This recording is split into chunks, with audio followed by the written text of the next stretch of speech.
Olá a todos, meu nome é Lucas e eu vou falar agora a respeito da biorremediação de metais pesados por Saccharomyces cerevisiae. Eu estou fazendo esse trabalho junto com o Matheus Santos e o Leonardo Castro e vamos lá. Bem, é, para tratar a respeito da biorremediação, a gente precisa ver o que gerou a- o uso dela, né? No caso aqui são as atividades antropológicas, né, atividades do homem, né, as indústrias e os mais diversificadas áreas de produção e que geram diversos tipos de poluentes, de contaminantes. Né. No caso aqui que a gente vai tratar são os metais pesados, né, que são metais que têm uma densidade superior a 4 gramas. Tem vários que se encaixam, né, mas aí que a gente vai tratar de alguns específicos.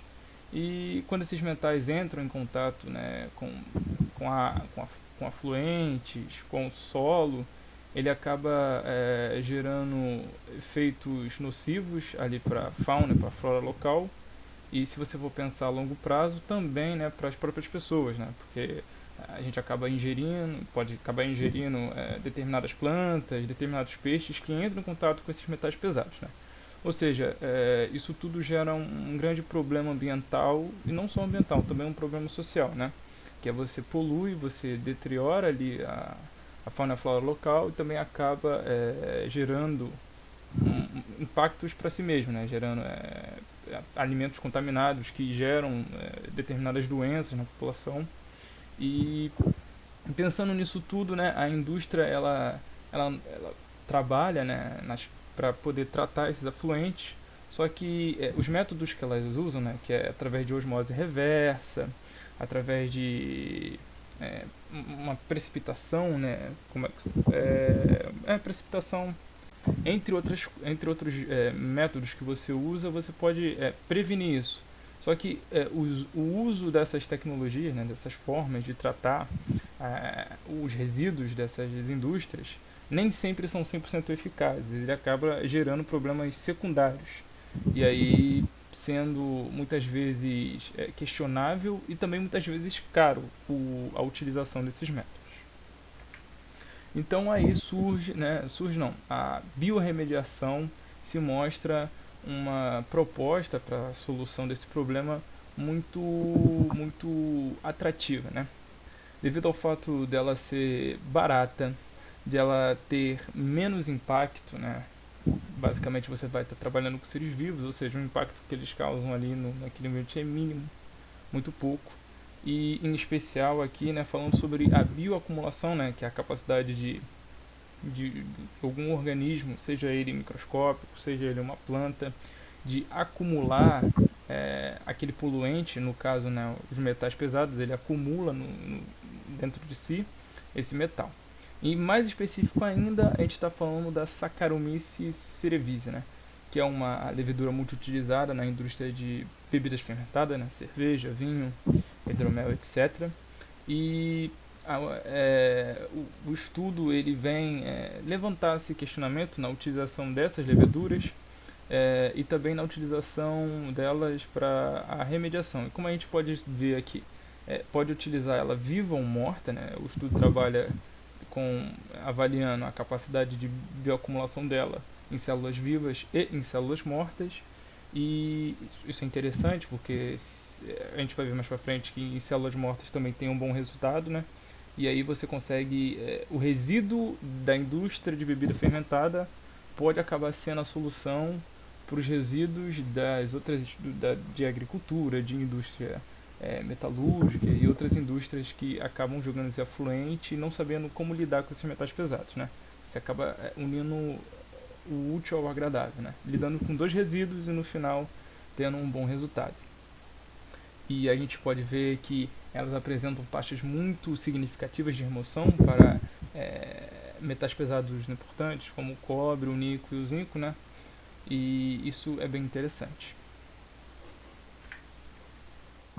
Bom, eu vou falar um pouco mais sobre como é feito, né, o processo, né? É, Essas células são colocadas em meio de cultura, Ao lado tem um meio de cultura mostrado para vocês, mas não é nesse tipo. Eu vou explicar melhor. Esse tipo é uma placa de Petri que eles colocam o meio de cultura com os nutrientes, o pH, medindo o nível do pH, e colocam normalmente um agente gelificante ali. Normalmente é feito para bactérias.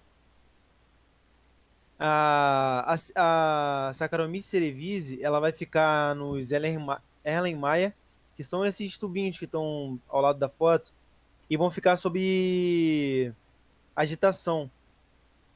É, como se fosse o líquido vai ficar como se fosse vai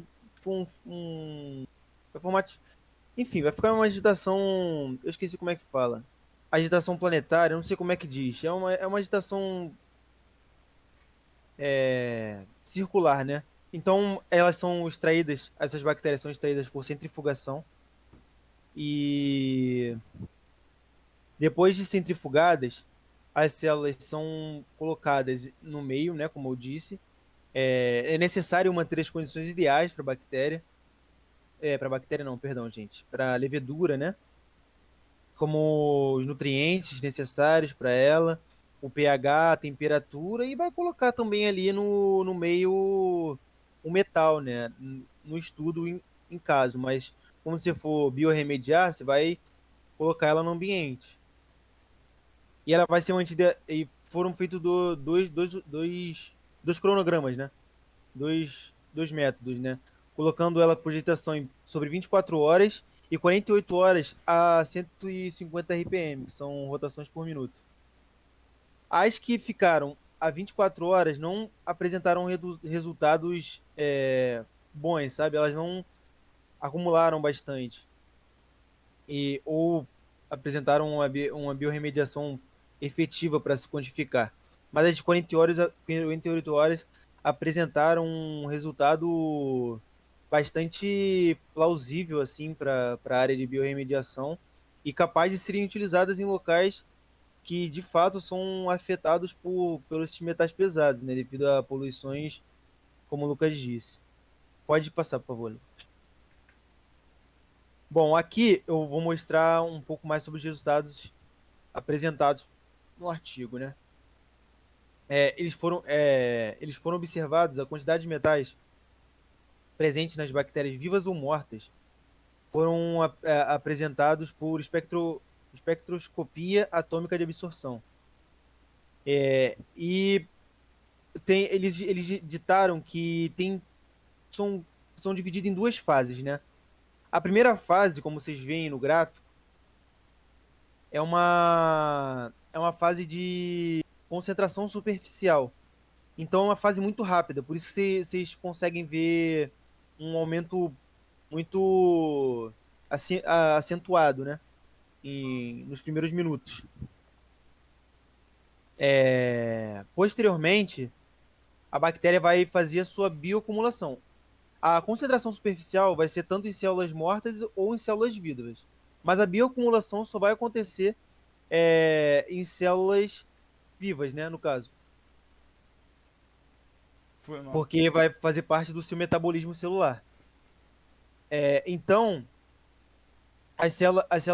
nos gráficos, por exemplo, ali em cobre, apresenta as células vivas, são as que têm pontinho claro, né? E as células mortas são os pontos pretinhos.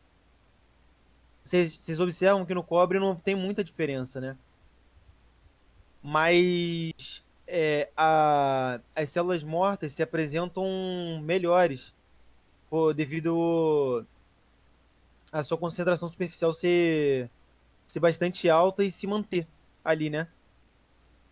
Diferentemente do metabolismo celular não deixar com que a célula acumule muitos metais. Então, o tanto que ela acumula chega um limiar, como vocês podem ver nos dois gráficos de níquel e zinco. Ambas células vão chegar a um limiar, tá? Mas a célula viva ela vai começar a excretar, né? Do seu metabolismo. Então, a célula morta ela mostra uma diferença, né? notável no zinco, principalmente. E no níquel não tanto assim, mas apresenta também uma diferença que é notável. Então, as células mortas se apresentaram nesse artigo, como o Lucas bem disse, né, melhores, né, para biorremediação. Pode passar, por favor. Bom, vou falar mais sobre a conclusão do artigo, que é o seguinte, né? Essas leveduras, elas atingiram o equilíbrio, como a gente pode ver no gráfico, em relação à absorção, né, de, de determinados metais a 30 minutos. Só o cobre que foi mais alto em células vivas, porém isso, como foi explicado pelo Matheus, se deve porque o cobre é tóxico e ele vai matar as células, então elas vão eventualmente se tornar iguais à célula viva, às células mortas. Mas essa observação, no caso do cobre, vai ser a uma hora, né, para atingir o pico máximo, o platô, né, de equilíbrio. Esse artigo ele vai nos dar como uma solução de que as células mortas, por ter mais sítios de ligação para os íons metálicos, elas são mais eficientes nessa absorção e remoção dos metais pesados, né? E vão ser provavelmente essas tipos, né? São células mortas que a gente vai utilizar nos próximos processos de biorremediação. É isso. Pode passar, Lucas. E o artigo que o professor nos passou.